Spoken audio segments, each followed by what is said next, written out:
तो दोस्तों आज के दिन जो है डाबर इंडिया लिमिटेड ने जो है मार्केट के अंदर मार्केट क्लोज होते होते 1.05% का रिटर्न जो है अपने स्टॉक होल्डर्स को दे डाला। तो भाई इस बढ़त के पीछे जो है एक रीज़न ये था कि आप देखेंगे कि एक पल तो ऐसा हुआ था कि स्टार्टिंग में जो है एक अच्छा खासा स्पाइक आया था, तो ये पॉइंट लगभग उछल के जो है करीब 10 पॉइंट ऊपर के करीब चला गया था और उसके बाद में फिर वापस सेटल डाउन होते होते इसने जो है मार्केट क्लोजिंग की वक्त तक जो है इसने करीब 1.05% की बढ़त बना के रखी।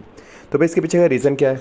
तो इसके पीछे का रीज़न ये है दोस्तों कि डाबर इंडिया ने जो है आज अपने क्वार्टर वन के रिजल्ट को आउट कर दिया है। अब इसके क्वार्टर वन का रिजल्ट क्या रहा और मार्केट सेटल डाउन क्यों हो गया वापस से इतना ऊपर जाने के बाद में, तो वो आज हम सब लोग डिस्कस करने वाले हैं। इसके क्वार्टर वन के रिजल्ट्स के बहुत ही महत्वपूर्ण बिंदुओं को अपन देखेंगे। साथ ही साथ अपन ये देखेंगे कि भैया इसमें इन्वेस्टर्स ने कब ज़्यादा मुनाफा कमाया है, मतलब क्या शॉर्ट टर्म के अंदर उसने जब इन्वेस्ट किया तब कमाया है या जब लॉन्ग टर्म में जब लोगों ने इन्वेस्ट किया है तब कमाया है। तो दोस्तों ये वीडियो जो है आगे जाके बहुत ही ज़्यादा मज़ेदार होने वाला है। इस वीडियो में मेरे साथ में अंत तक ज़रूर बने रहें और अगर आप मेरे चैनल पर पहली बार आए हैं तो मेरे चैनल को सब्सक्राइब करके ऑल नोटिफिकेशन दबाना ना भूलें। तो चलिए दोस्तों बिना देरदारी के शुरू करते हैं। तो भाई सबसे पहली बात तो ये देख लेते हैं कि इस एफएमसीजी मेजर डाबर इंडिया ने जो है करीब आज के दिन डोमेस्टिक वॉल्यूम में ग्रोथ दिखाते हुए करीब 5.2% का उसने अपने क्वार्टर के अंदर वॉल्यूम को बढ़ाते हुए दिखाया है। और अगर हम लोग बात कर लें इनके कंसोलिडेटेड नेट प्रॉफिट को, तो दोस्तों इन्होंने 8% का इंक्रीमेंट ईयर ऑन ईयर किया है, जो कि पहुंच गया है करीब 495 करोड़ के आसपास, जो कि पिछले साल मात्र जो है 456 करोड़ ही था।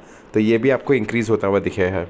अगर हम बात करें डाबर के ऑपरेटिंग रेवेन्यू का, तो इनका जो टॉप लाइन जो है वो करीब 3,349 करोड़ है, जो कि 7% ऊपर चला गया है। अब उसके पीछे का रीज़न जो बता रहे हैं वो ये बता रहे हैं कि इनका स्टडी ग्रोथ रहा है, मतलब इनके जितने भी प्रोडक्ट्स रहे हैं उसके हर वर्टिकल के अंदर इनका जो ग्रोथ है वो ऊपर की तरफ ही रहा है, पॉजिटिव ही रहा है। इस वजह से जो है इनका 7% का आपको टोटल जो है ये करीब 3,349 करोड़ दिख रहा है, जो कि पिछले साल मात्र दोस्तों 3,130.47 करोड़ ही था। इसी के साथ में डाबर ने एक्सचेंज को ये बताया है कि इनके जो फर्स्ट क्वार्टर का जो रेवेन्यू ग्रोथ हुआ है दोस्तों वो जो है 10% का कांस्टेंट करेंसी बेसिस पे हुआ। अब इसका क्या मतलब है? अरे भाई दरअसल होता ही है दोस्तों कि जो डाबर है, डाबर कंपनी के प्रोडक्ट सिर्फ इंडिया में ही नहीं बिक रहे हैं, वो दूसरी कंट्रीज़ में बिक रहे हैं। जैसे आप नाइजीरिया ले लीजिए, इजिप्ट ले लीजिए, तो वहाँ पर क्या हुआ, करेंसी अलग रहती है। लेकिन अब आप करेंसी के अंदर जो आपको रेवेन्यू इंक्रीज़ हुआ है डिक्रीज़ हुआ पता कैसे करोगे, क्योंकि हर करेंसी के वैल्यू डिफरेंट होती है। तो उसको क्या करते हैं ये सब लोग जो है सारी करेंसीज़ को एक ही प्लेटफॉर्म पे लेकर आते हैं, एक ही बेसिस पॉइंट पे लेकर आते हैं। वो कैसे लाते हैं भाई, उसके अंदर इन्फ्लेशन का डेटा डालेंगे कि भैया कितना इन्फ्लेट हो रहा है करेंसी, ठीक है, और उसका एक्सचेंज रेट्स क्या है, और उसके बाद में वो जो कंपेयर करते हैं तो वो सेम करेंसी बेसिस का जो है कंपैरिजन कहलाता है। तभी आपको एक्चुअल में पता चलता है कि कंपनी ग्रोथ जो है ऊपर की तरफ जा रही है नीचे की तरफ जा रही है। तो उस ग्रोथ के अंदर इन्होंने दिखाया कि भैया इनका 10% का जो है कांस्टेंट रेवेन्यू ग्रोथ हुआ है, मतलब इनका रेवेन्यू बढ़ा ही है सारे कंट्रीज़ का डेटा मिलाकर। भाई अगर हम बात कर लेते हैं कंपनी की ऑपरेटिंग प्रॉफिट की, तो ऑपरेटिंग प्रॉफिट जिसको ईबीडेटा भी कहते हैं, जिसका फुल फॉर्म होता है दोस्तों earning before interest tax deduction amortisation. तो ये क्या होता है, ये कंपनी की जो है फाइनेंशियल हेल्थ बताता है कि भाई कंपनी जो है किसी भी क्राइसिस को डील कितने बेहतर तरीके से कर सकती है।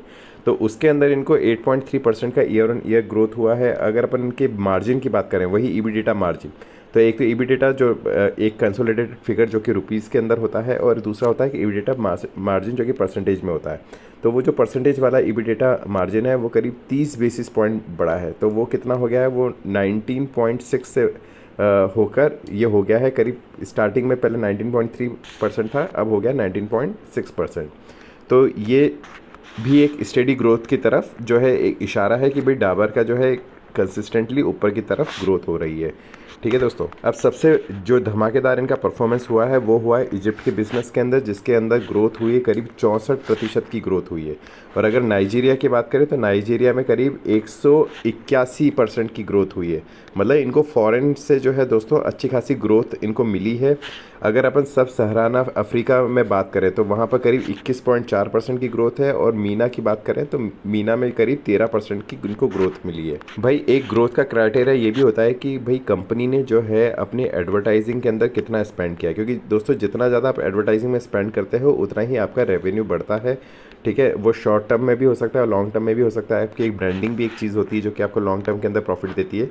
तो डाबर मीडिया यानी डाबर के जो मीडिया ग्रुप है उन्होंने करीब 15.4% का इनका जो स्पेंड है वो बड़ा है। मतलब इन्होंने एडवर्टाइजिंग में करीब 15.4% का एडिशनल खर्चा किया है। भाई ये तो हो गया डाबर इंडिया का जो है Q1 का रिजल्ट। अब अगर अपन देखें इनके पास्ट परफॉर्मेंसेस क्या रही हैं तो दोस्तों आज के दिन आपको देखने को मिला कि 1.05% का रिटर्न मिला है।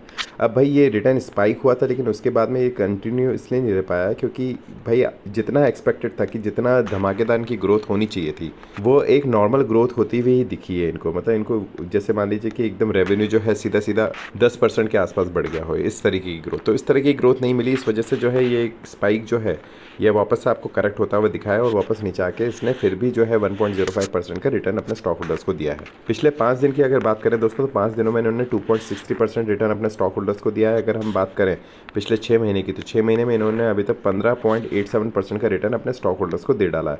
अगर हम बात कर लें दोस्तों पिछले 1 साल की तो 1 साल में इन्होंने अभी तक जो है 12.95% का रिटर्न दिया है अपने स्टॉक होल्डर्स को। और अगर हम बात कर लें दोस्तों पिछले 5 साल की तो 5 साल में आपको दिखेगा कि 50.62% का रिटर्न इन्होंने अभी तक स्टॉक होल्डर्स को दे दिया है, वो भी हाई वॉलेटिलिटी के बीच में चलते हुए। तो दोस्तों दरअसल आपको ये तो देखने को मिल गया कि डाबर इंडिया ने कभी भी जो है अपने शॉर्ट टर्म इन्वेस्टर्स से लेकर कि लॉन्ग टर्म इन्वेस्टर्स को कभी भी इन्होंने खफा नहीं किया है। लेकिन आप ये देखेंगे कि भैया चाहे वो शॉर्ट टर्म जो इन्वेस्टर है या लॉन्ग टर्म इन्वेस्टर्स है उसका जो ग्रोथ पैटर्न है वो ऐसा नहीं है कि भैया आपने 5 साल तक अगर रखा तो वो सीधा आपको जो है 150% या इसके करीब आपको दिखेगा। तो इन्होंने क्या किया है कि एक कंसिस्टेंट ग्रोथ है इनकी, मगर एक जो ड्रास्टिक ग्रोथ होनी चाहिए वो नहीं है। तो दोस्तों अगर आपको डाबर इंडिया लिमिटेड का ये Q1 का रिजल्ट वाला वीडियो अगर पसंद आया हो तो इस वीडियो को लाइक करना ना भूलें। और अगर आपको इसी तरह की न्यूज़ आगे भविष्य में भी चाहिए तो मेरे चैनल को सब्सक्राइब करके ऑल नोटिफिकेशन दबाना ना भूलें। मेरे साथ में इस वीडियो के अंत तक बने रहने के लिए बहुत बहुत धन्यवाद।